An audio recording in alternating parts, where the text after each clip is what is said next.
श्री अष्टावक्र गीता अध्याय पहला। वयोवृद्ध राजा जनक बालक अष्टावक्र से पूछते हैं, हे प्रभु, ज्ञान की प्राप्ति कैसे होती है? मुक्ति कैसे प्राप्त होती है? वैराग्य कैसे प्राप्त किया जाता है? यह सब मुझे बताएं। श्री अष्टावक्र उत्तर देते हैं, यदि आप मुक्ति चाहते हैं तो अपने मन से विषयों यानी वस्तुओं के उपभोग की इच्छा को विष की तरह त्याग दीजिए। क्षमा, सरलता, दया, संतोष तथा सत्य का अमृत की सेवन कीजिए। आप न पृथ्वी हैं, न जल, न अग्नि, न वायु अथवा आकाश ही है। मुक्ति के लिए इन तत्वों के साक्षी चैतन्य रूप आत्मा को जानिए। यदि आप स्वयं को इस शरीर से अलग करके चेतना में विश्राम करें तो तत्काल ही सुख, शांति और बंधन मुक्त अवस्था को प्राप्त होंगे। आप ब्राह्मण आदि सभी जातियों अथवा ब्रह्मचर्य आदि सभी आश्रमों से परे हैं तथा आंखों से दिखाई न पड़ने वाले हैं। आप निर्लिप्त, निराकार और इस विश्व के साक्षी हैं, ऐसा जानकर सुखी हो जाए।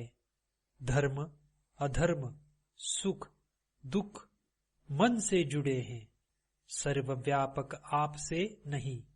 न आप करने वाले हैं और न भोगने वाले हैं।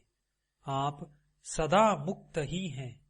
आप समस्त विश्व के एकमात्र दृष्टा हैं, सदा मुक्त ही है। आपका बंधन केवल इतना है कि आप दृष्टा किसी और को समझते हैं। अहंकार रूपी महासर्प के प्रभाववश आप मैं करता हूँ ऐसा मान लेते हैं। मैं करता नहीं हूँ, इस विश्वास रूपी अमृत को पीकर सुखी हो जाइए। मैं एक विशुद्ध ज्ञान हूँ। इस निश्चय रूपी अग्नि से गहन अज्ञान वन को जला दे। इस प्रकार शोक रहित होकर सुखी हो जाए।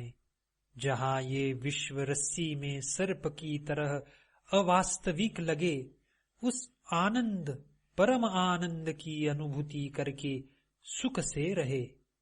स्वयं को मुक्त मानने वाला मुक्त ही है और बद्ध मानने वाला बंधा हुआ ही है। यह कहावत सत्य ही है कि जैसी बुद्धि होती है वैसी ही गति होती है। आत्मा साक्षी, सर्वव्यापी, पूर्ण, एक, मुक्त, चेतन, अक्रिय, असंग, इच्छा रहित एवं शांत है। भ्रमवश ही ये सांसारिक प्रतीत होती है। अपरिवर्तनीय, चेतन व अद्वैत आत्मा का चिंतन करे और मैं के भ्रम रूपी आभास से मुक्त होकर बाह्य विश्व की अपने अंदर ही भावना करे। हे पुत्र, बहुत समय से आप मैं शरीर हूँ इस भाव बंधन से बंधे हैं। स्वयं को अनुभव कर ज्ञान रूपी तलवार से इस बंधन को काट कर सुखी हो जाए। आप असंग, अक्रिय, स्वयं प्रकाशवान तथा सर्वथा दोष मुक्त है। आपका ध्यान द्वारा मन को शांत रखने का प्रयत्न ही बंधन है। यह विश्व तुम्हारे द्वारा व्याप्त किया हुआ है। वास्तव में तुमने इसे व्याप्त किया हुआ है। तुम शुद्ध और ज्ञान स्वरूप हो। छोटेपन की भावना से ग्रस्त मत हो। आप इच्छा रहित, विकार रहित, घन यानी ठोस, शीतलता के धाम, अगाध बुद्धिमान हैं। शांत होकर केवल चैतन्य की इच्छा वाले हो जाइए। आकार को असत्य जानकर निराकार को ही चिर स्थायी मानिए। इस तत्व को समझ लेने के बाद पुनः जन्म लेना संभव नहीं है। जिस प्रकार दर्पण में प्रतिबिंबित रूप उसके अंदर भी है और बाहर भी, उसी प्रकार परमात्मा इस शरीर के भीतर भी निवास करता है और उसके बाहर भी। जिस प्रकार एक ही आकाश पात्र के भीतर और बाहर व्याप्त है, उसी प्रकार शाश्वत और सतत परमात्मा समस्त प्राणियों में विद्यमान है। अध्याय पहला समाप्त। अष्टावक्र गीता अध्याय दूसरा। राजा जनक कहते हैं, आश्चर्य, मैं निष्कलंक शांत प्रकृति से परे ज्ञान स्वरूप हूँ। इतने समय तक मैं मोह से संतप्त किया गया। जिस प्रकार मैं इस शरीर को प्रकाशित करता हूँ, उसी प्रकार इस विश्व को भी। अतः मैं यह समस्त विश्व ही हूँ अथवा कुछ भी नहीं। अब शरीर सहित इस विश्व को त्याग कर किसी कौशल द्वारा ही मेरे द्वारा परमात्मा का दर्शन किया जाता है। जिस प्रकार पानी लहर, फेन और बुलबुलों से पृथक नहीं है, उसी प्रकार आत्मा भी स्वयं से निकले इस विश्व से अलग नहीं है। जिस प्रकार विचार करने पर वस्त्र तंतु यानी धागा मात्र ही ज्ञात होता है, उसी प्रकार यह समस्त विश्व आत्मा मात्र ही है। जिस प्रकार गन्ने के रस से बनी शक्कर उससे ही व्याप्त होती है, उसी प्रकार यह विश्व मुझसे ही बना है और निरंतर मुझसे ही व्याप्त है। आत्मा अज्ञानवश ही विश्व के रूप में दिखाई देती है। आत्मज्ञान होने पर यह विश्व दिखाई नहीं देता है। रस्सी अज्ञानवश सर्प जैसी दिखाई देती है। रस्सी का ज्ञान हो जाने पर सर्प दिखाई नहीं देता है। प्रकाश मेरा स्वरूप है। इसके अतिरिक्त मैं कुछ और नहीं हूँ। वह प्रकाश जैसे इस विश्व को प्रकाशित करता है, वैसे ही इस मैं भाव को भी। आश्चर्य, यह कल्पित विश्व अज्ञान से मुझ में दिखाई देता है, जैसे सीप में चांदी, रस्सी में सर्प और सूर्य किरणों में पानी। मुझसे उत्पन्न हुआ विश्व मुझ में ही विलीन हो जाता है, जैसे घड़ा मिट्टी में, लहर जल में और कड़ा सोने में विलीन हो जाता है। आश्चर्य है, मुझको नमस्कार है। समस्त विश्व के नष्ट हो जाने पर भी जिसका विनाश नहीं होता, जो तृण से ब्रह्मा तक सबका विनाश होने पर भी विद्यमान रहता है। आश्चर्य है, मुझको नमस्कार है। मैं एक हूँ, शरीर वाला होते हुए भी जो न कहीं जाता है और न कहीं आता है और समस्त विश्व को व्याप्त करके स्थित है। आश्चर्य है, मुझको नमस्कार है। जो कुशल है और जिसके समान कोई और नहीं है, जिसने इस शरीर को बिना स्पर्श करते हुए इस विश्व को अनादि काल से धारण किया हुआ है। आश्चर्य है, मुझको नमस्कार है। जिसका यह कुछ भी नहीं है अथवा जो भी वाणी और मन से समझ में आता है, वह सब जिसका है। ज्ञान, ज्ञेय और ज्ञाता, यह तीनों वास्तव में नहीं है। यह जो अज्ञानवश दिखाई देता है, वह निष्कलंक मैं ही हूँ। द्वैत सभी दुखों का मूल कारण है।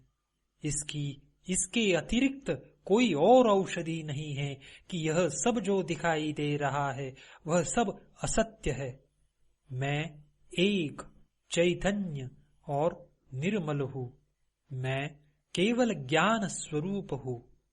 अज्ञान से ही मेरे द्वारा स्वयं में अन्य गुण कल्पित किए गए हैं। ऐसा विचार करके मैं सनातन और कारण रहित रूप से स्थित हूँ। न मुझे कोई बंधन है और न कोई मुक्ति का भ्रम। मैं शांत और आश्रय रहित हूँ। मुझ में स्थित यह विश्व भी वस्तुतः मुझ में स्थित नहीं है। यह निश्चित है कि इस शरीर सहित यह विश्व अस्तित्वहीन है। केवल शुद्ध चैतन्य आत्मा का ही अस्तित्व है। अब इसमें क्या कल्पना की जाए? शरीर, स्वर्ग, नरक, बंधन, मोक्ष और भय, ये सब कल्पना मात्र ही है। इनसे मुझ चैतन्य स्वरूप का क्या प्रयोजन है? आश्चर्य कि मैं लोगों के समूह में भी दूसरे को नहीं देखता हूँ, वह भी निर्जन ही प्रतीत होता है। अब मैं किससे मोह करूं? न मैं शरीर हूँ, न यह शरीर ही मेरा है, न मैं जीव हूँ, मैं चैतन्य हूँ। मेरे अंदर जीने की इच्छा ही मेरा बंधन थी। आश्चर्य! मुझ अनंत महासागर में चित्तवायु उठने पर ब्रह्मांड रूपी विचित्र तरंगे उपस्थित हो जाती है। मुझ अनंत महासागर में चित्तवायु के शांत होने पर जीव रूपी वणिक का संसार रूपी जहाज जैसे दुर्भाग्य से नष्ट हो जाता है। आश्चर्य! मुझ अनंत महासागर में जीव रूपी लहरें उत्पन्न होती है, मिलती है, खेलती है और स्वभाव से मुझ में प्रवेश कर जाती है। अध्याय दूसरा समाप्त। अष्टावक्र गीता अध्याय तीसरा। अष्टावक्र कहते हैं, आत्मा को अविनाशी और एक जानो। उस आत्मज्ञान को प्राप्त कर किसी बुद्धिमान व्यक्ति की रुचि धन अर्जित करने में कैसे हो सकती है? स्वयं को अज्ञान से भ्रमवश विषयों से लगाव हो जाता है, जैसे सीप में चांदी का भ्रम होने पर उसमें लोभ उत्पन्न हो जाता है। सागर से लहरों के समान जिससे यह विश्व उत्पन्न होता है, वह मैं ही हूँ जानकर तुम एक दीन के जैसे कैसे भाग सकते हो? यह सुनकर भी कि आत्मा शुद्ध, चैतन्य और अत्यंत सुंदर है, तुम कैसे जनेन्द्रिय में आसक्त होकर मलिनता को प्राप्त हो सकते हो? सभी प्राणियों में स्वयं को और स्वयं में सब प्राणियों को जानने वाले मुनि में ममता की भावना का बने रहना आश्चर्य ही है। एक ब्रह्म का आश्रय लेने वाले और मोक्ष के अर्थ का ज्ञान रखने वाले का आमोद प्रमोद द्वारा उत्पन्न कामनाओं से विचलित होना आश्चर्य ही है। अंत समय के निकट पहुंच चुके व्यक्ति का उत्पन्न ज्ञान के अमित्र काम की इच्छा रखना, जिसको धारण करने में वह अत्यंत अशक्त है, आश्चर्य ही है। इस लोक और परलोक से विरक्त, नित्य और अनित्य का ज्ञान रखने वाले और मोक्ष की कामना रखने वालों का मोक्ष से डरना आश्चर्य ही है। सदा केवल आत्मा का दर्शन करने वाले बुद्धिमान व्यक्ति भोजन कराने पर या पीड़ित करने पर न प्रसन्न होते हैं और न क्रोध ही करते हैं। अपने कार्यशील शरीर को दूसरों के शरीरों की तरह देखने वाले महापुरुषों को प्रशंसा या निंदा कैसे विचलित कर सकती है? समस्त जिज्ञासाओं से रहित इस विश्व को माया में कल्पित देखने वाले स्थिर प्रज्ञा वाले व्यक्ति को आसन्न मृत्यु भी कैसे भयभीत कर सकता है? निराशा में भी समस्त इच्छाओं से रहित स्वयं के ज्ञान से प्रसन्न महात्मा की तुलना किससे की जा सकती है? स्वभाव से ही विश्व को दृश्यमान जानो, इसका कुछ भी अस्तित्व नहीं है। यह ग्रहण करने योग्य है और यह त्यागने योग्य। देखने वाला स्थिर प्रज्ञा युक्त व्यक्ति क्या देखता है? विषयों की आंतरिक आसक्ति का त्याग करने वाले, संदेह से परे, बिना किसी इच्छा वाले व्यक्ति को स्वतः आने वाले भोग न दुखी कर सकते हैं और न सुखी। अध्याय 30। अष्टावक्र गीता अध्याय 4। अष्टावक्र कहते हैं, स्वयं को जानने वाला बुद्धिमान व्यक्ति इस संसार की परिस्थितियों को खेल की तरह लेता है। उसकी सांसारिक परिस्थितियों का बोझ यानी दबाव लेने वाले मोहित व्यक्ति के साथ बिल्कुल भी समानता नहीं है। जिस पद की इंद्र आदि सभी देवता इच्छा रखते हैं, उस पद में स्थित होकर भी योगी हर्ष नहीं करता है। उस ब्रह्म को जानने वाले के अंतःकरण से पुण्य और पाप का स्पर्श नहीं होता है। जिस प्रकार आकाश में दिखने वाले धुएं से आकाश का संयोग नहीं होता है। जिस महापुरुष ने स्वयं को ही इस समस्त जगत के रूप में जान लिया है, उसके स्वेच्छा से वर्तमान में रहने को रोकने की सामर्थ्य किसमें है? ब्रह्मा से तृण तक चारों प्रकार के प्राणियों में केवल आत्मज्ञानी ही इच्छा और अनिच्छा का परित्याग करने में समर्थ है। आत्मा को एक और जगत का ईश्वर कोई कोई ही जानता है। जो ऐसा जान जाता है, उसको किसी से भी किसी प्रकार का भय नहीं रहता है। अध्याय 4 समाप्त। अष्टावक्र गीता अध्याय 5। अष्टावक्र कहते हैं, तुम्हारा किसी से भी संयोग नहीं है। तुम शुद्ध हो। तुम क्या त्यागना चाहते हो? इस अवास्तविक सम्मिलन को समाप्त करके ब्रह्म से योग यानी एक रूपता को प्राप्त करो। जिस प्रकार समुद्र से बुलबुले उत्पन्न होते हैं, उसी प्रकार विश्व एक आत्मा से ही उत्पन्न होता है। यह जानकर ब्रह्म से योग यानी एक रूपता को प्राप्त करो। यद्यपि यह विश्व आंखों से दिखाई देता है, परंतु अवास्तविक है। विशुद्ध तुम में इस विश्व का अस्तित्व उसी प्रकार नहीं है जिस प्रकार कल्पित सर्प का रस्सी में। यह जानकर ब्रह्म से एक रूपता को प्राप्त करो। स्वयं को सुख और दुख में समान, पूर्ण, आशा और निराशा में समान, जीवन और मृत्यु में समान सत्य जानकर ब्रह्म से एक रूपता को प्राप्त करो। अध्याय 5 समाप्त। अष्टावक्र गीता 6 अध्याय। अष्टावक्र कहते हैं, आकाश के समान मैं अनंत हूँ और यह जगत घड़े के समान महत्वहीन है। यह ज्ञान है, इसका न त्याग करना है और न ग्रहण, बस इसके साथ एक रूप होना है। मैं महासागर के समान हूँ और यह दृश्यमान संसार लहरों के समान। यह ज्ञान है, इसका न त्याग करना है और न ग्रहण, बस इसके साथ एक रूप होना है।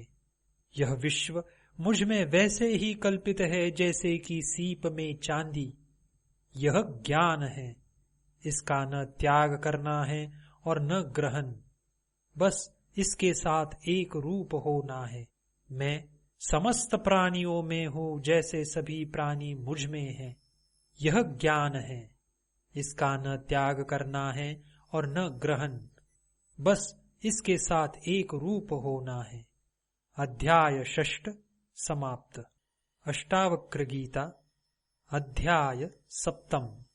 राजा जनक कहते हैं, मुझ अनंत महासागर में विश्वरूपी जहाज अपनी अंतः वायु से इधर उधर घूमता है, पर इससे मुझ में विक्षोभ नहीं होता है। मुझ अनंत महासागर में विश्वरूपी लहरें माया से स्वयं ही उदित और अस्त होती रहती है। इससे मुझ में वृद्धि या क्षति नहीं होती है। मुझ अनंत महासागर में विश्व एक अवास्तविकता यानी स्वप्न है। मैं अति शांत और निराकार रूप से स्थित हूँ। उस अनंत और निरंजन अवस्था में न मैं का भाव है और न कोई अन्य भाव ही। इस प्रकार असक्त, बिना किसी इच्छा के और शांत रूप से मैं स्थित हूँ। आश्चर्य, मैं शुद्ध चैतन्य हूँ और यह जगत असत्य, जादू के समान है। इस प्रकार मुझ में कहाँ और कैसे अच्छे यानी उपयोगी और बुरे यानी अनुपयोगी की कल्पना। अध्याय सप्तम समाप्त। अष्टावक्र गीता अध्याय अष्टम। श्री अष्टावक्र कहते हैं, तब बंधन है जब मन इच्छा करता है, शोक करता है, कुछ त्याग करता है, कुछ ग्रहण करता है, कभी प्रसन्न होता है या कभी क्रोधित होता है। तब मुक्ति है जब मन इच्छा नहीं करता है, शोक नहीं करता है, त्याग नहीं करता है, ग्रहण नहीं करता है, प्रसन्न नहीं होता है या क्रोधित नहीं होता है। तब बंधन है जब मन किसी भी दृश्यमान वस्तु में आसक्त है। तब मुक्ति है जब मन किसी भी दृश्यमान वस्तु में आसक्ति रहित है। जब तक मैं या मेरा का भाव है तब तक बंधन है। जब मैं या मेरा का भाव नहीं है तब मुक्ति है। यह जानकर न कुछ त्याग करो और न कुछ ग्रहण ही करो। अष्टम अध्याय समाप्त। अष्टावक्र गीता नवम अध्याय। अष्टावक्र कहते हैं, यह कार्य करने योग्य है अथवा न करने योग्य, और ऐसे ही अन्य द्वंद्व कब और किसके शांत हुए हैं, ऐसा विचार करके विरक्त हो जाओ, त्यागवान बनो। ऐसे किसी नियम का पालन न करने वाले बनो। हे पुत्र, इस संसार की व्यर्थ चेष्टा को देखकर किसी धन्य पुरुष की ही जीने की इच्छा, भोगों के उपभोग की इच्छा और भोजन की इच्छा शांत हो पाती है। यह सब अनित्य है। 3 प्रकार के कष्टों यानी दैहिक, दैविक और भौतिक से घिरा है। सारहीन है, निंदनीय है, त्याग करने योग्य है। ऐसा निश्चित करके ही शांति प्राप्त होती है। ऐसा कौन सा समय अथवा उम्र है जब मनुष्य के संशय नहीं रहे हैं। अतः संशयों की अपेक्षा करके अनायास सिद्धि को प्राप्त करो। महर्षियों, साधुओं और योगियों के विभिन्न मतों को देखकर कौन मनुष्य वैराग्यवान होकर शांत नहीं हो जाएगा। चैतन्य का साक्षात ज्ञान प्राप्त करके कौन वैराग्य और समता से युक्त, कौन गुरु जन्म और मृत्यु के बंधन से तार नहीं देगा। तत्वों के विकार को वास्तव में उनकी मात्रा के परिवर्तन के रूप में देखो। ऐसा देखते ही उसी क्षण तुम बंधन से मुक्त होकर अपने स्वरूप में स्थित हो जाओगे। इच्छा ही संसार है, ऐसा जानकर सबका त्याग कर दो।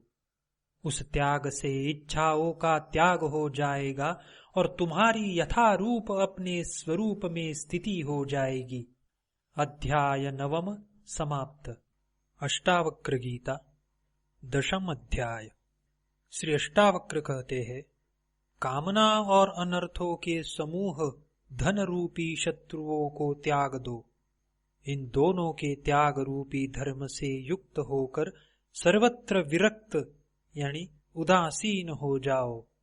मित्र, जमीन, कोषागार, पत्नी और अन्य संपत्तियों को स्वप्न की माया के समान 3 या 5 दिनों में नष्ट होने वाला देखो। जहां जहां आसक्ति हो उसको ही संसार जानो। इस प्रकार परिपक्व वैराग्य के आश्रय में तृष्णा रहित होकर सुखी हो जाओ। तृष्णा यानी कामना मात्र ही स्वयं का बंधन है। उसके नाश को मोक्ष कहा जाता है। संसार में अनासक्ति से ही निरंतर आनंद की प्राप्ति होती है। तुम एक अद्वितीय चेतन और शुद्ध हो तथा यह विश्व अचेतन और असत्य है। तुम में अज्ञान का लेश मात्र भी नहीं है और जानने की इच्छा भी नहीं है। पूर्व जन्मों में बहुत बार तुम्हारे राज्य, पुत्र, स्त्री, शरीर और सुखों का तुम्हारी आसक्ति होने पर भी नाश हो चुका है। पर्याप्त धन, इच्छाओं और शुभ कर्मों द्वारा भी इस संसार रूपी माया से मन को शांति नहीं मिली। कितने जन्मों में शरीर, मन और वाणी से दुख के कारण कर्मों को तुमने नहीं किया। अब उनसे उपरत यानी विरक्त हो जाओ। अध्याय 10 समाप्त। अष्टावक्र गीता अध्याय 11वां। श्री अष्टावक्र कहते हैं, भाव यानी सृष्टि, स्थिति और अभाव यानी प्रलय, मृत्यु रूपी विकार स्वाभाविक है। ऐसा निश्चित रूप से जानने वाला विकार रहित, दुख रहित होकर सुखपूर्वक शांति को प्राप्त हो जाता है। ईश्वर सबका सृष्टा है, कोई अन्य नहीं। ऐसा निश्चित रूप से जानने वाले की सभी आंतरिक इच्छाओं का नाश हो जाता है। वह शांत पुरुष सर्वत्र आसक्ति रहित हो जाता है। संपत्ति यानी सुख और विपत्ति यानी दुख का समय प्रारब्धवश यानी पूर्वकृत कर्मों के अनुसार है। ऐसा निश्चित रूप से जानने वाला संतोष और निरंतर संयमित इंद्रियों से युक्त हो जाता है। वह न इच्छा करता है और न शोक। सुख, दुख और जन्म मृत्यु प्रारब्धवश यानी पूर्वकृत कर्मों के अनुसार है। ऐसा निश्चित रूप से जानने वाला, फल की इच्छा न रखने वाला, सरलता से कर्म करते हुए भी उनसे लिप्त नहीं होता है। चिंता से ही दुख उत्पन्न होते हैं, किसी अन्य कारण से नहीं। ऐसा निश्चित रूप से जानने वाला चिंता से रहित होकर सुखी, शांत और सभी इच्छाओं से मुक्त हो जाता है। न मैं यह शरीर हूँ और न यह शरीर मेरा है, मैं ज्ञान स्वरूप हूँ। ऐसा निश्चित रूप से जानने वाला जीवन मुक्ति को प्राप्त करता है। वह किए हुए यानी भूतकाल और न किए हुए यानी भविष्य के कर्मों का स्मरण नहीं करता है। तृण से लेकर ब्रह्मा तक सब कुछ मैं ही हूँ। ऐसा निश्चित रूप से जानने वाला विकल्प यानी कामना रहित, पवित्र, शांत और प्राप्त अप्राप्त से आसक्ति रहित हो जाता है। अनेक आश्चर्यों से युक्त यह विश्व अस्तित्वहीन है। ऐसा निश्चित रूप से जानने वाला इच्छा रहित और शुद्ध अस्तित्व हो जाता है। वह अपार शांति को प्राप्त करता है। अध्याय 11वां समाप्त।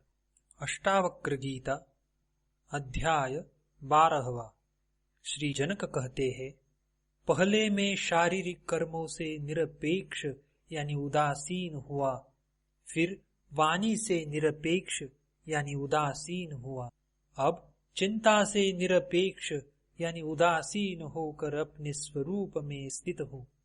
शब्द आदि विषयों में आसक्ति रहित होकर और आत्मा के दृष्टि का विषय न होने के कारण मैं निश्चल और एकाग्र हृदय से अपने स्वरूप में स्थित हूँ। अध्यास यानी असत्य ज्ञान आदि असामान्य स्थितियों और समाधि को एक नियम के समान देखते हुए मैं अपने स्वरूप में स्थित हूँ। हे ब्रह्म को जानने वाले, त्याज्य यानी छोड़ने योग्य और संग्रहणीय से दूर होकर और सुख दुख के अभाव में मैं अपने स्वरूप में स्थित हूँ। आश्रम, अनाश्रम, ध्यान और मन द्वारा स्वीकृत और निषिद्ध नियमों को देखकर मैं अपने स्वरूप में स्थित हूँ। कर्मों के अनुष्ठान रूपी अज्ञान से निवृत्त होकर और तत्व को सम्यक रूप से जानकर मैं अपने स्वरूप में स्थित हूँ। अचिंत्य के संबंध में विचार करते हुए भी विचार पर ही चिंतन किया जाता है। अतः उस विचार का भी परित्याग करके मैं अपने स्वरूप में स्थित हूँ। जो इस प्रकार से आचरण करता है वह कृतार्थ हो जाता है।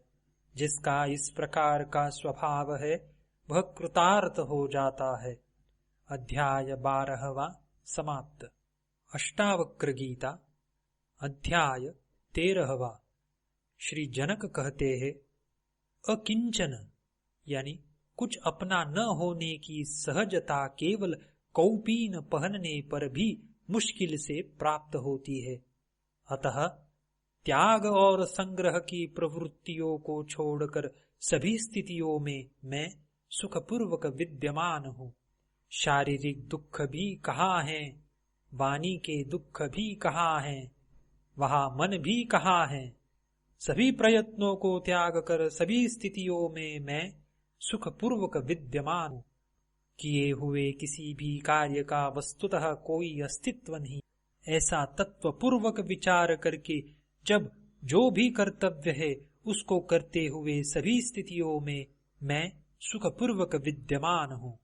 शरीर भाव में स्थित योगियों के लिए कर्म और अकर्म रूपी बंधनकारी भाव होते हैं, पर संयोग और वियोग की प्रवृत्तियों को छोड़कर सभी स्थितियों में मैं सुखपूर्वक विद्यमान हूँ। विश्राम, गति, शयन, बैठने, चलने और स्वप्न में वस्तुतः मेरे लाभ और हानि नहीं है। अतः सभी स्थितियों में मैं सुखपूर्वक विद्यमान हूँ। सोने में मेरी हानि नहीं है और उद्योग अथवा अनुद्योग में मेरा लाभ नहीं है। अतः हर्ष और शोक की प्रवृत्तियों को छोड़कर सभी स्थितियों में मैं सुखपूर्वक विद्यमान हूँ। सुख, दुख आदि स्थितियों के क्रम से आने के नियम पर बार बार विचार करके शुभ और अशुभ की प्रवृत्तियों को छोड़कर सभी स्थितियों में मैं सुखपूर्वक विद्यमान हूँ। अध्याय 13वां समाप्त। अष्टावक्र गीता अध्याय 14वां। श्री जनक कहते हैं, जो स्वभाव से ही विचार शून्य है और शायद ही कभी कोई इच्छा करता है, वह पूर्व स्मृतियों से उसी प्रकार मुक्त हो जाता है जैसे कि नींद से जागा हुआ व्यक्ति अपने सपनों से। जब मैं कोई इच्छा नहीं करता तब मुझे धन, मित्रों, विषयों, शास्त्रों और विज्ञान से क्या प्रयोजन है। साक्षी पुरुष रूपी परमात्मा या ईश्वर को जानकर मैं बंधन और मोक्ष से निरपेक्ष हो गया हूँ और मुझे मोक्ष की चिंता भी नहीं है। आंतरिक इच्छाओं से रहित, बाह्य रूप में चिंता रहित आचरण वाले, प्रायः मत्त पुरुष जैसे ही दिखने वाले प्रकाशित पुरुष अपने जैसे प्रकाशित पुरुषों द्वारा ही पहचाने जा सकते हैं। आंतरिक इच्छाओं से रहित, बाह्य रूप में चिंता रहित आचरण वाले, प्रायः मत्त पुरुष जैसे ही दिखने वाले प्रकाशित पुरुष अपने जैसे प्रकाशित पुरुषों द्वारा ही पहचाने जा सकते हैं। अध्याय 14वां समाप्त। अष्टावक्र गीता अध्याय 15वां। श्री अष्टावक्र कहते हैं, सात्विक बुद्धि से युक्त मनुष्य साधारण प्रकार के उपदेश से भी कृतकृत्य हो जाता है, परंतु ऐसा न होने पर, आजीवन जिज्ञासु होने पर भी परब्रह्म का यथार्थ ज्ञान नहीं होता है। विषयों से उदासीन होना मोक्ष है और विषयों में रस लेना बंधन है। ऐसा जानकर तुम्हारी जैसी इच्छा हो वैसा ही करो। वाणी, बुद्धि और कर्मों से महान कार्य करने वाले मनुष्यों को तत्वज्ञान शांत, स्तब्ध और कर्म न करने वाला बना देता है। अतः सुख की इच्छा रखने वाले इसका त्याग कर देते हैं। न तुम शरीर हो और न यह शरीर तुम्हारा है। न ही तुम भोगने वाले अथवा करने वाले हो, तुम चैतन्य रूप हो, शाश्वत साक्षी हो, इच्छा रहित हो। अतः सुखपूर्वक रहो। राग यानी प्रियता और द्वेष यानी अप्रियता मन के धर्म है और तुम किसी भी प्रकार से मन नहीं हो। तुम कामना रहित हो, ज्ञान स्वरूप हो, विकार रहित हो, अतः सुखपूर्वक रहो। समस्त प्राणियों को स्वयं में और स्वयं को सभी प्राणियों में स्थित जानकर अहंकार और आसक्ति से रहित होकर तुम सुखी हो जाओ। इस विश्व की उत्पत्ति तुमसे उसी प्रकार होती है जैसे कि समुद्र से लहरों की, इसमें संदेह नहीं है। तुम चैतन्य स्वरूप हो, अतः चिंता रहित हो जाओ। हे प्रिय, इस अनुभव पर निष्ठा रखो, इस पर श्रद्धा रखो। इस अनुभव की सत्यता के संबंध में मोहित मत हो। तुम ज्ञान स्वरूप हो, तुम प्रकृति से परे और आत्मस्वरूप भगवान हो। गुणों से निर्मित यह शरीर स्थिति, जन्म और मरण को प्राप्त होता है। आत्मा न आती है और न ही जाती है, अतः तुम क्यों शोक करते हो? यह शरीर सृष्टि के अंत तक रहे अथवा आज ही नाश को प्राप्त हो जाए, तुम तो चैतन्य स्वरूप हो। इससे तुम्हारी क्या हानि या लाभ है? अनंत महासमुद्र रूप तुम में लहर रूप यह विश्व स्वभाव से ही उदय और अस्त को प्राप्त होता है। इसमें तुम्हारी क्या वृद्धि या क्षति है? हे प्रिय, तुम केवल चैतन्य रूप हो और यह विश्व तुमसे अलग नहीं है। अतः किसी की किसी से श्रेष्ठता या निम्नता की कल्पना किस प्रकार की जा सकती है?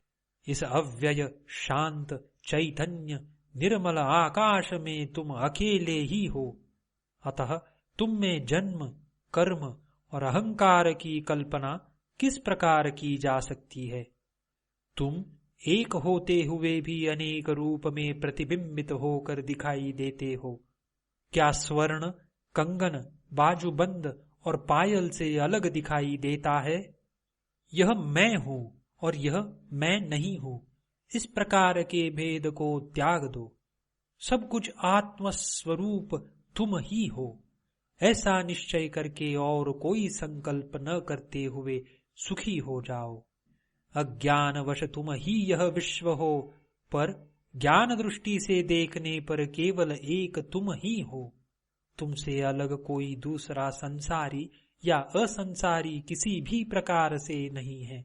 यह विश्व केवल भ्रम यानी स्वप्न की तरह असत्य है और कुछ भी नहीं, ऐसा निश्चय करो। इच्छा और चेष्टा रहित हुए बिना कोई भी शांति को प्राप्त नहीं होता है। एक ही भवसागर था, है और रहेगा। तुम में न मोक्ष है और न बंधन। आप्तकाम होकर सुख से विचरण करो। हे चैतन्य रूप, भांति भांति के संकल्पों और विकल्पों से अपने चित्त को अशांत मत करो। शांत होकर अपने आनंद रूप में सुख से स्थित हो जाओ। सभी स्थानों से अपने ध्यान को हटा लो और अपने हृदय में कोई विचार न करो। तुम आत्म रूप हो और मुक्त ही हो, इसमें विचार करने की क्या आवश्यकता है? अध्याय 15वां समाप्त। अष्टावक्र गीता अध्याय 16वां।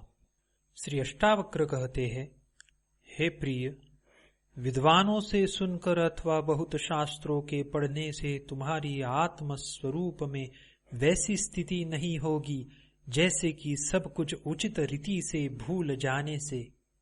कर्म भोग करो या समाधि में रहो, पर चूंकि तुम विद्वान हो, अतः तुम्हें चित्त की सभी आशाओं को शांत करना अत्यंत आनंदप्रद होगा। प्रयत्न से ही सभी दुखी है, पर कोई इसे जानता नहीं है।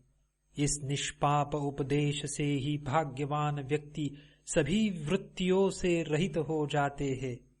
जिसको पलकों का खोलना और बंद करना भी कार्य लगता है, उस परम आलसी के लिए ही सुख है, अन्य किसी के लिए किसी भी प्रकार से नहीं। यह करना चाहिए और यह नहीं। जब मन इस प्रकार के द्वंद्वों से मुक्त हो जाता है, तब उसको धर्म, अर्थ, काम और मोक्ष की अपेक्षा यानी इच्छा नहीं रहती।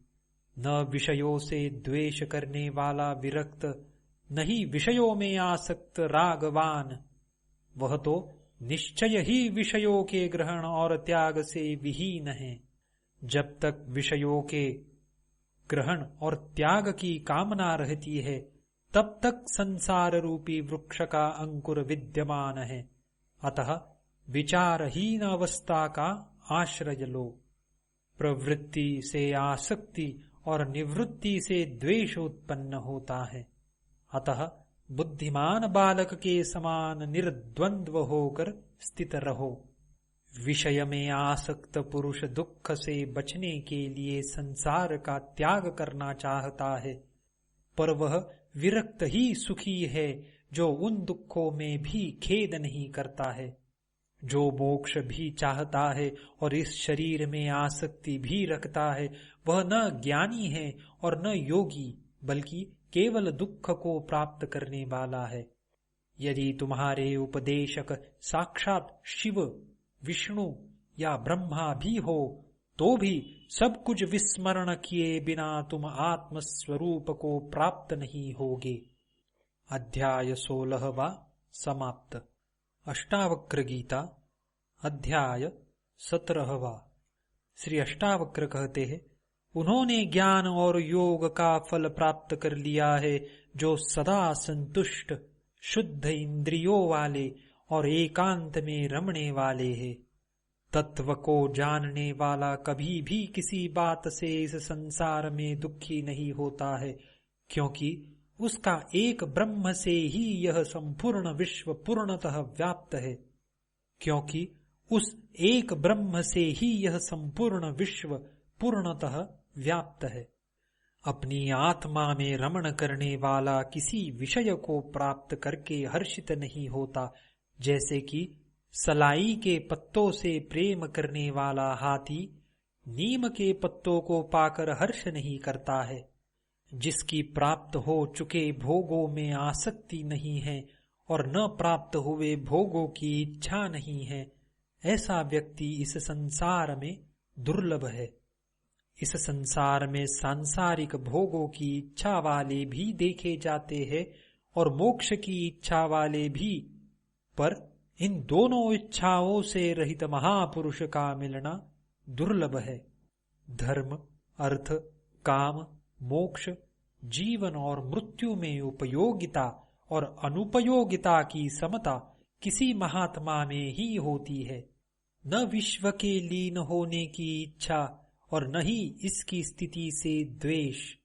जैसे जीवन है, उसी में आनंदित और कृतकृत्य रहते हैं। इस ज्ञान से कृतार्थ होकर बुद्धि को अंतर्हित यानी विलीन करके देखते हुए, सुनते हुए, स्पर्श करते हुए, सूंघते हुए और खाते हुए सुखपूर्वक रहते हैं।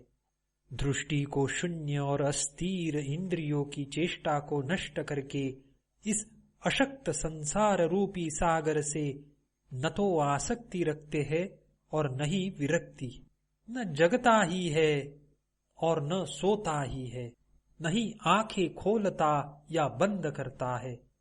आहा, उस परम अवस्था में कोई मुक्त चेतना वाला विरला ही रहता है। सदा स्वयं में स्थित, सर्वत्र स्वच्छ प्रयोजन वाला, समस्त वासनाओं से मुक्त पुरुष सर्वत्र सुशोभित होता है। देखते हुए, सुनते हुए, स्पर्श करते हुए, सूंघते हुए, खाते हुए, लेते हुए, बोलते हुए, चलते हुए, इच्छा करते हुए और इच्छा न करते हुए, ऐसा महात्मा मुक्त ही है। न निंदा करता है और न प्रशंसा करता है, न लेता है न देता है। इन सब में अनासक्त वह सब प्रकार से मुक्त है। अनुराग युक्त स्त्रियों को देखकर अथवा मृत्यु को उपस्थित देखकर विचलित न होने वाला, स्वयं में स्थित वह महात्मा मुक्त ही है। धीर पुरुष सुख में, दुख में, पुरुष में, नारी में, संपत्ति में और विपत्ति में अंतर न देखता हुआ सर्वत्र समदर्शी होता है। क्षीण संसार वाले पुरुष में न हिंसा और न करुणा, न गर्व और न दीनता, न आश्चर्य और न क्षोभ ही होते हैं। मुक्त पुरुष न तो विषयों से द्वेष करता है और न आसक्ति ही, अतः उनकी प्राप्ति और अप्राप्ति में सदा समान मन वाला रहता है। संदेह और समाधान एवं हित और अहित की कल्पना से परे शून्य चित्त वाला पुरुष कैवल्य में ही स्थित रहता है। ममता रहित, अहंकार रहित और दृश्य जगत के अस्तित्व रहित होने के निश्चय वाला, सभी इच्छाओं से रहित, करता हुआ भी कुछ नहीं करता, कोई भी मन की मोह, स्वप्न और जड़ता से रहित प्रकाशित अवस्था को प्राप्त कर मन की इच्छाओं से रहित हो जाए। अध्याय 17वां समाप्त। अष्टावक्र गीता अध्याय 18वां। श्री अष्टावक्र कहते हैं, जिस बोध का उदय होने पर, जागने पर स्वप्न के समान भ्रम की निवृत्ति हो जाती है, उस एक सुख स्वरूप शांत प्रकाश को नमस्कार है। जगत के सभी पदार्थों को प्राप्त करके कोई बहुत से भोग प्राप्त कर सकता है, पर उन सब का आंतरिक त्याग किए बिना सुखी नहीं हो सकता। जिसका मन यह कर्तव्य है और यह अकर्तव्य आदि दुखों की तीव्र ज्वाला से झुलस रहा है, उसे भला कर्म त्याग रूपी शांति की अमृत धारा का सेवन किए बिना सुख की प्राप्ति कैसे हो सकती। यह संसार केवल एक भावना मात्र है, परमार्थतः कुछ भी नहीं है। भाव और अभाव के रूप में स्वभावतः स्थित पदार्थों का कभी अभाव नहीं हो सकता। आत्मा न तो दूर है और न पास, वह तो प्राप्त ही है। तुम स्वयं ही हो, उसमें न विकल्प है, न प्रयत्न, न विकार और न मल ही। अज्ञान मात्र की निवृत्ति और स्वरूप का ज्ञान होते ही दृष्टि का आवरण भंग हो जाता है और तत्व को जानने वाला शोक से रहित होकर शोभायमान हो जाता है। सब कुछ कल्पना मात्र है और आत्मा नित्य मुक्त है। धीर पुरुष इस तथ्य को जानकर फिर बालक के समान क्या अभ्यास करे। आत्मा ही ब्रह्म है और भाव अभाव कल्पित है, ऐसा निश्चय हो जाने पर निष्काम ज्ञानी फिर क्या जाने, क्या कहे और क्या करे। सब आत्मा ही है, ऐसा निश्चय करके जो चूप हो गया है, उस पुरुष के लिए यह मैं हूँ, यह मैं नहीं हूँ आदि कल्पनाएं भी शांत हो जाती है। अपने स्वरूप में स्थित होकर शांत हुए तत्वज्ञानी के न विक्षेप है और न एकाग्रता, न ज्ञान है और न अज्ञान, न सुख है और न दुख। जो योगी स्वभाव से ही विकल्प रहित है, उसके लिए अपने राज्य में या भिक्षा में, लाभ हानि में, भीड़ में या सुने जंगल में कोई अंतर नहीं है। यह कर लिया और यह कार्य शेष है। इन द्वंद्वों से जो मुक्त है, उसके लिए धर्म कहा, कर्म कहा, अर्थ कहा और विवेक कहा। जीवन मुक्त योगी का न तो कुछ कर्तव्य है और न ही उसके हृदय में कोई अनुराग है। जैसे भी जीवन बीत जाए वैसे ही उसकी।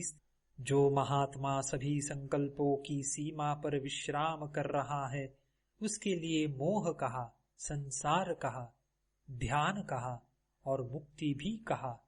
जिसने इस संसार को वास्तव में देखा हो, वह कहे कि यह नहीं है, नहीं है। जो कामना रहित है, वह तो इसको देखते हुए भी नहीं देखता। जिसने अपने से भिन्न पर ब्रह्म को देखा हो, वह चिंतन किया करे कि वह ब्रह्म मैं हूँ। पर जिसे कुछ दूसरा दिखाई नहीं देता, वह निश्चिंत क्या विचार करे। जिसने अपने स्वरूप में कभी कोई विक्षेप देखा हो, वह उसको रोके। तत्व को जानने वाले का विक्षेप कभी होता ही नहीं। किसी साध्य के बिना वह क्या करे। तत्वज्ञ तो सांसारिक लोगों से उल्टा ही होता है। वह सामान्य लोगों जैसा व्यवहार करता हुआ भी अपने स्वरूप में न समाधि देखता है, न विक्षेप और न लय ही। तत्वज्ञ भाव और अभाव से रहित, तृप्त और कामना रहित होता है। लौकिक दृष्टि से कुछ उल्टा सीधा करते हुए भी वह कुछ भी नहीं करता। तत्वज्ञ का प्रवृत्ति या निवृत्ति का दुराग्रह नहीं होता। जब जो सामने आ जाता है तब उसे करके वह आनंद से रहता है। ज्ञानी कामना, आश्रय और परतंत्रता आदि के बंधनों से सर्वथा मुक्त होता है। प्रारब्ध रूपी वायु के वेग से उसका शरीर उसी प्रकार गतिशील रहता है जैसे वायु के वेग से सूखा पत्ता। जो संसार से मुक्त है वह न कभी हर्ष करता है और न विषाद। उसका मन सदा शीतल रहता है और वह विदेह के समान सुशोभित होता है। जिसका अंतर्मन शीतल और स्वच्छ है, जो आत्मा में ही रमण करता है, उस धीर पुरुष की न तो किसी त्याग की इच्छा होती है और न कुछ पाने की आशा। जिस धीर पुरुष का चित्त स्वभाव से ही निर्विषय है, वह साधारण मनुष्य के समान प्रारब्धवश बहुत से कार्य करता है, पर उसका उसे न तो मान होता है और न अपमान ही। यह कर्म शरीर ने किया है, मैंने नहीं, मैं तो शुद्ध स्वरूप हूँ। इस प्रकार जिसने निश्चय कर लिया है वह कर्म करता हुआ भी नहीं करता। सुखी और श्रीमान जीवन मुक्त विषयी के समान कार्य करता है, परंतु विषयी नहीं होता है। वह तो सांसारिक कार्य करता हुआ भी शोभा को प्राप्त होता है। जो धीर पुरुष अनेक विचारों से थक कर अपने स्वरूप में विश्राम पा चुका है, वह न कल्पना करता है, न जानता है, न सुनता है और न देखता ही है। ऐसा ज्ञानी समाधि में आग्रह न होने के कारण मुमुक्षु नहीं और विक्षेप न होने के कारण विषयी नहीं है। मेरे अतिरिक्त जो कुछ भी दिख रहा है वह सब कल्पित ही है। ऐसा निश्चय करके सबको देखता हुआ वह ब्रह्म ही है। जिसके अंतःकरण में अहंकार विद्यमान है वह देखने में कर्म न करे तो भी करता है, पर जो धीर पुरुष निरहंकार है वह सब कुछ करते हुए भी कर्म नहीं करता। मुक्त पुरुष के चित्त में न उद्वेग है, न संतोष है और न कर्तृत्व का अभिमान ही है। उसके चित्त में न आशा है, न संदेह है। ऐसा चित्त ही सुशोभित होता है। जीवन मुक्त का चित्त ध्यान से विरत होने के लिए और व्यवहार करने की चेष्टा नहीं करता है। निमित्त के शून्य होने पर वह ध्यान से विरत भी होता है और व्यवहार भी करता है। अविवेकी पुरुष यथार्थ तत्व का वर्णन सुनकर और अधिक मोह को प्राप्त होता है या संकुचित हो जाता है। कभी कभी तो कुछ बुद्धिमान भी उसी अविवेकी के समान व्यवहार करने लगते हैं। मूढ़ पुरुष बार बार यानी चित्त की एकाग्रता और निरोध का अभ्यास करते हैं।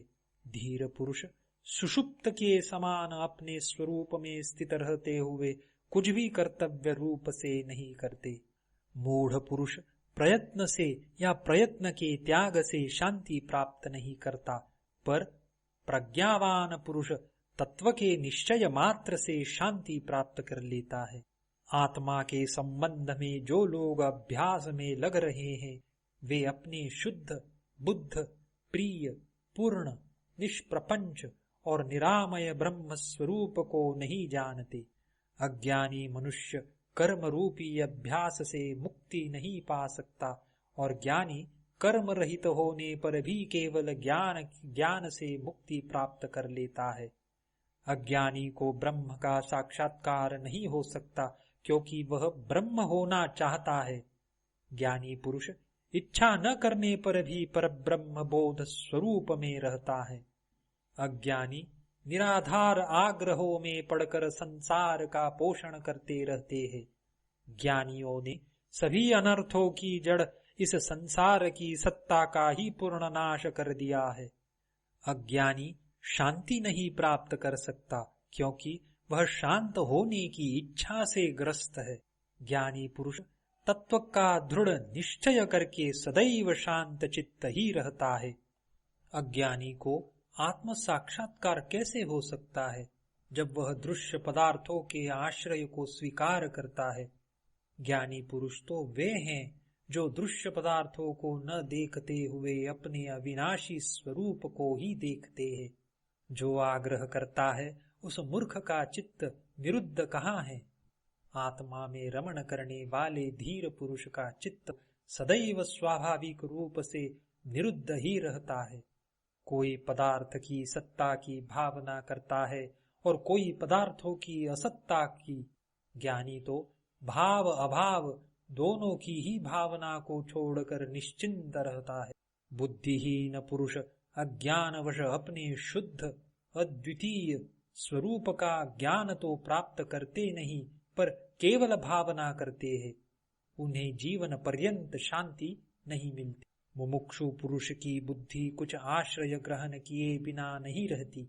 मुक्त पुरुष की बुद्धि तो सब प्रकार से निष्काम और निराश्रय ही रहती है।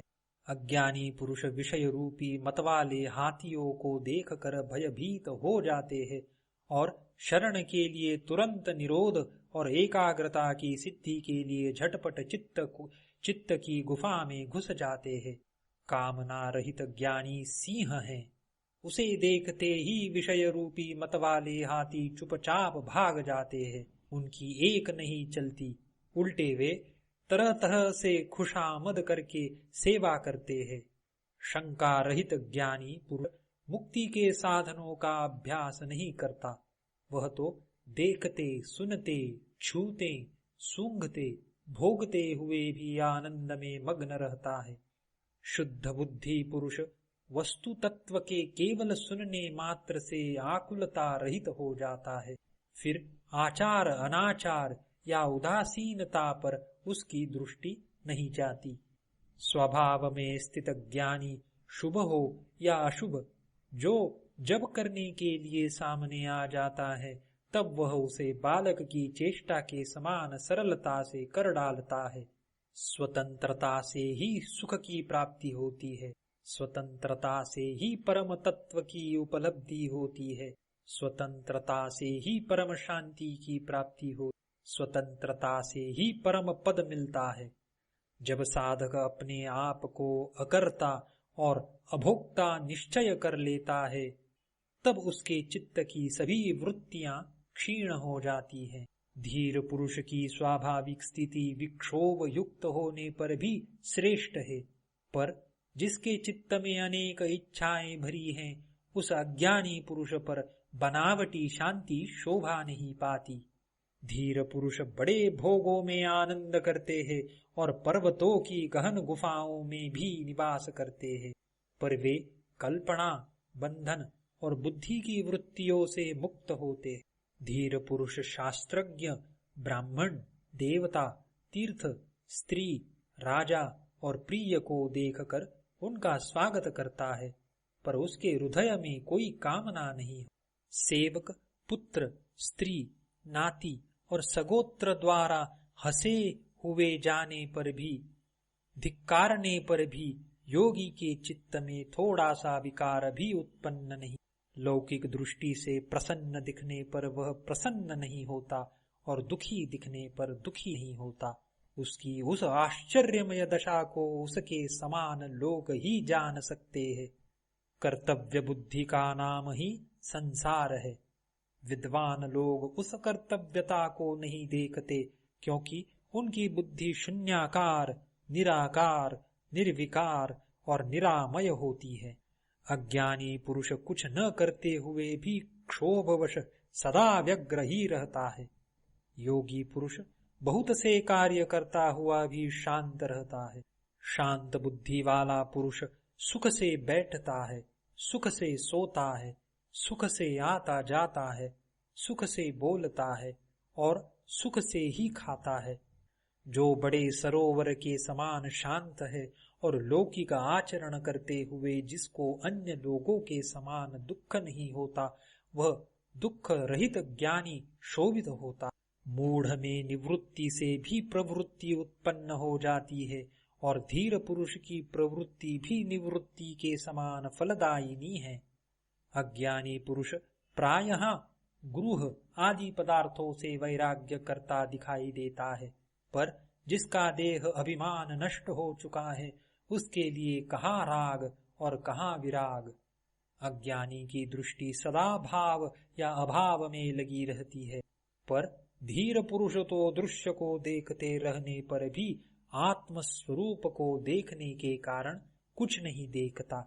जो धीर पुरुष सभी कार्यों में एक बालक के सन निष्काम भाव से व्यवहार करता है, वह शुद्ध है और कर्म करने पर भी उससे लिप्त नहीं होता। वह आत्मज्ञानी धन्य है जो सभी स्थितियों में समान रहता है, देखते, सुनते, छूते, सूंघते और खाते पीते भी उसका मन कामना रहित होता है। धीर पुरुष सदा आकाश के समान निर्विकल्प रहता है। उसकी दृष्टि में संसार कहाँ और उसकी प्रतीति कहाँ, उसके लिए साध्य क्या और साधन क्या। जिस सन्यासी को अपने अखंड स्वरूप में सदा स्वाभाविक रूप से समाधि रहती है, जो पूर्ण स्वानंद स्वरूप है, वही विजयी है। बहुत कहने से क्या लाभ। भोग और मोक्ष दोनों की इच्छा नहीं करता और सदा सर्वत्र राग रहित होता है। महत तत्व से लेकर संपूर्ण द्वैत रूप दृश्य जगत नाम मात्र का ही विस्तार है। शुद्ध बोध स्वरूप धीर ने जब उसका भी परित्याग कर दिया, फिर भला उसका क्या कर्तव्य शेष है। यह संपूर्ण दृश्य जगत भ्रम मात्र है, यह कुछ नहीं है। ऐसे निश्चय से युक्त पुरुष दृश्य की स्फूर्ति से भी रहित हो जाता है और स्वभाव से ही शांत हो जाता है। जो शुद्ध स्फुरण रूप है, जिसे दृश्य सत्तावान नहीं मालूम पड़ता, उसके लिए विधि क्या, वैराग्य क्या, त्याग क्या और शांति भी क्या। जो अनंत रूप से स्वयं स्फुरित हो रहा है और प्रकृति की पृथक सत्ता को नहीं देखता है, उसके लिए बंधन कहा, मोक्ष कहा, हर्ष कहा और विषाद कहा। बुद्धि के अंत तक ही संसार है और यह केवल माया का विवर्त है। इस तत्व को जानने वाला बुद्धिमान ममता, अहंकार और कामना से रहित होकर शोभित होता है।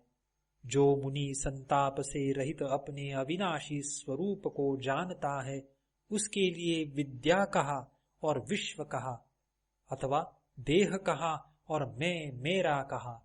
जड़ बुद्धि वाला यदि निरोध आदि कर्मों को छोड़ देता है तो अगले क्षण बड़े बड़े मनोरथ बनाने और प्रलाप करने लगता है। अज्ञानी तत्व का श्रवण करके भी अपनी मूढ़ता का त्याग नहीं करता। वह बाह्य रूप से तो निसंकल्प हो जाता है, पर उसके अंतर मन में विषयों की इच्छा बनी रहती है। ज्ञान से जिसका कर्म बंधन नष्ट हो गया है, वह लौकिक रूप से कर्म करता रहे तो भी उसके कुछ करने या कहने का अवसर नहीं रहता, क्योंकि वह अकर्ता और अवक्ता है। जो धीर सदा निर्विकार और भय रहित है, उसके लिए अंधकार कहा, प्रकाश कहा और त्याग कहा। उसके लिए किसी का अस्तित्व नहीं रहता। योगी को धैर्य कहा, विवेक कहा और निर्भयता भी कहा। उसका स्वभाव अनिर्वचनीय है और वह वस्तुतः स्वभाव रहित है। योगी के लिए न स्वर्ग है, न नरक और न जीवन मुक्ति ही।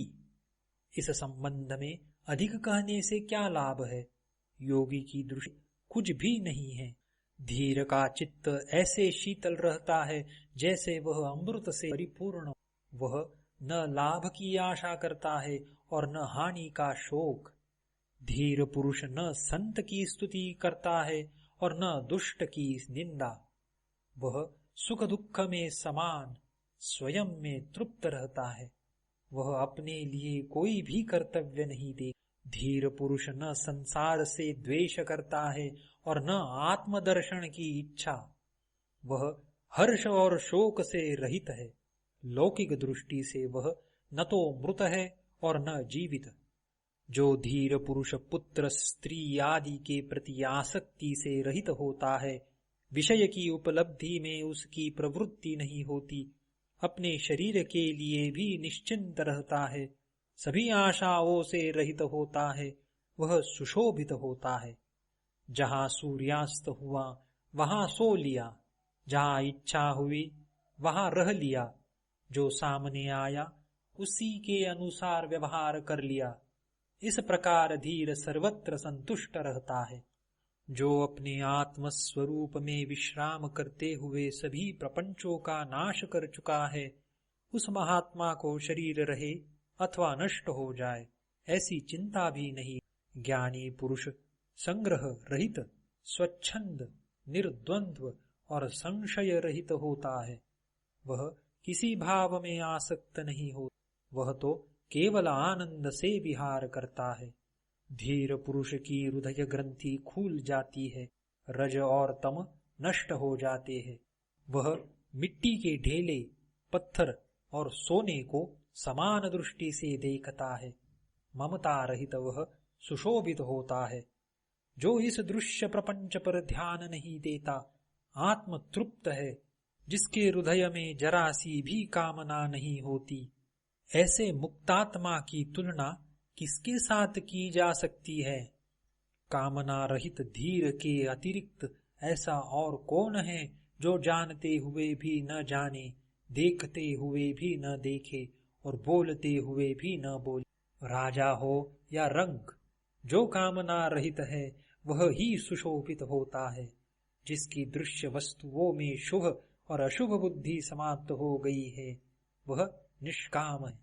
योगी निष्कपट, सरल और चरित्रवान होता है। उसके लिए स्वच्छंदता क्या, संकोच क्या और तत्व विचार भी क्या। जो अपने स्वरूप में विश्राम करके तृप्त है, आशा रहित है, दुख रहित है, वह अपने अंतःकरण में जिस आनंद का अनुभव करता है, वह कैसे किसी को बताया जा सकता है? धीर पुरुष पद पद पर तृप्त रहता है। वह सोकर भी नहीं सोता, वह स्वप्न देख कर भी नहीं देखता और जागृत रहने पर भी नहीं जगता। धीर पुरुष चिंतावान होने पर भी चिंता रहित होता है, इंद्रिय युक्त होने पर भी इंद्रिय रहित होता है, बुद्धि युक्त होने पर भी बुद्धि रहित होता है और अहंकार सहित होने पर भी अहंकार रहित होता है। धीर पुरुष न सुखी होता है और न दुखी, न विरक्त होता है और न अनुरक्त। वह न मुमुक्षु है और न मुक्त। वह कुछ नहीं है, कुछ नहीं है। धीर पुरुष विक्षेप में विक्षिप्त नहीं होता, समाधि में समाधिस्थ नहीं हो। उसकी लौकिक जड़ता में वह जड़ नहीं है और पांडित्य में पंडित नहीं है। धीर पुरुष सभी स्थितियों में अपने स्वरूप में स्थित रहता है। कर्तव्य रहित होने से शांत होता है, सदा समान रहता है। तृष्णा रहित होने के कारण वह क्या किया और क्या नहीं, इन बातों का स्मरण नहीं करता। वंदना करने से वह प्रसन्न नहीं, निंदा करने से क्रोधित नहीं हो, मृत्यु से उद्वेग नहीं करता और जीवन से अभिनंदन नहीं करता। शांत बुद्धि वाला धीर न तो जन समूह की ओर दौड़ता है और न वन की ओर। वह जहाँ जिस स्थिति में होता है वहां ही समचित्त से आसीन रहता है। अध्याय 18वां समाप्त। अष्टावक्र गीता अध्याय 19वां। राजा जनक कहते हैं, तत्व विज्ञान की चिमटी द्वारा विभिन्न प्रकार के सुझावों रूपी कांटों को मेरे द्वारा हृदय के आंतरिक भागों से निकाला गया। अपनी महिमा में स्थित मेरे लिए क्या धर्म है और क्या काम है, क्या अर्थ है और क्या विवेक है, क्या द्वैत है और क्या अद्वैत है। अपनी महिमा में स्थित मेरे लिए क्या अतीत है और क्या भविष्य है, और क्या वर्तमान ही है, क्या देश है और क्या काल है। अपनी महिमा में स्थित मेरे लिए क्या आत्मा है और क्या अनात्मा है, तथा क्या शुभ और क्या अशुभ है, क्या विचार युक्त होना है और क्या निर्विचार होना है। अपनी महिमा में स्थित मेरे लिए क्या स्वप्न है और क्या सुषुप्ति है, तथा क्या जागरण है और क्या तुरीय अवस्था है, अथवा क्या भय ही है। अपनी महिमा में स्थित मेरे लिए क्या दूर है और क्या पास है, तथा क्या बाह्य है और क्या आंतरिक है, क्या स्थूल है और क्या सूक्ष्म है। अपनी महिमा में स्थित मेरे लिए क्या मृत्यु है और क्या जीवन, तथा क्या लौकिक है और क्या पारलौकिक है, क्या लय है और क्या समाधि है। अपनी आत्मा में नित्य स्थित मेरे लिए जीवन के 3 उद्देश्य निरर्थक है। योग पर चर्चा अनावश्यक है और विज्ञान का वर्णन अनावश्यक है। अध्याय 19वां समाप्त। अष्टावक्र गीता अध्याय 20वां। राजा जनक कहते हैं, मेरे निष्कलंक स्वरूप में 5 महाभूत कहाँ है या शरीर कहाँ है, और इंद्रिया या मन कहाँ है, शून्य कहाँ है और निराशा कहाँ है। सदा सभी प्रकार के द्वंद्वों से रहित मेरे लिए क्या शास्त्र है, और क्या आत्मज्ञान अथवा क्या विषय रहित मन ही है। क्या प्रसन्नता है या क्या संतोष है, क्या विद्या है या क्या अविद्या, क्या मैं है या क्या वह है, और क्या मेरा है, और क्या बंधन है और क्या मोक्ष है, या स्वरूप का क्या लक्षण है, क्या प्रारब्ध कर्म है और क्या जीवन मुक्ति है। सर्वदा विशेषता यानी परिवर्तन से रहित मुझ में क्या शरीरहीन कैवल्य है। सदा स्वभाव से रहित मुझ में कौन करता है और कौन भोक्ता, क्या निष्क्रियता है और क्या क्रियाशीलता, क्या प्रत्यक्ष है और क्या अप्रत्यक्षता। अपने अद्वय यानी दूसरे से रहित स्वरूप में स्थित मेरे लिए क्या संसार है और क्या मुक्ति की इच्छा। कौन योगी है और कौन ज्ञानी, कौन बंधन में है और कौन मुक्त। अपने अद्वय स्वरूप में स्थित मेरे लिए क्या सृष्टि है और क्या प्रलय, क्या साध्य है और क्या साधन, कौन साधक है और क्या सिद्धि है। विशुद्ध मुझ में कौन ज्ञाता है और क्या प्रमाण, क्या ज्ञेय है और क्या ज्ञान, क्या स्वल्प है और क्या सर्व है। सदा निष्क्रिय मुझ में क्या अन्य मनस्कता है और क्या एकाग्रता, क्या विवेक है और क्या विवेकहीनता, क्या हर्ष है और क्या विषाद। सदा विचार रहित मेरे लिए क्या संसार है और क्या परमार्थ, क्या सुख है और क्या दुख। सदा विशुद्ध मेरे लिए क्या माया है और क्या संसार, क्या प्रीति है और क्या विरति, क्या जीव है और क्या वह ब्रह्म। अचल विभाग रहित और सदा स्वयं में स्थित मेरे लिए क्या प्रवृत्ति है और क्या निवृत्ति, क्या मुक्ति है और क्या बंधन। विशेषण रहित कल्याण रूप मेरे लिए क्या उपदेश है और क्या शास्त्र, कौन शिष्य है और कौन गुरु, और क्या प्राप्त करने योग्य ही है, क्या है और क्या नहीं, क्या अद्वैत है और क्या द्वैत। अब बहुत क्या कहा जाए, मुझ में कुछ भी भाव नहीं उठता है। अध्याय 20वां समाप्त।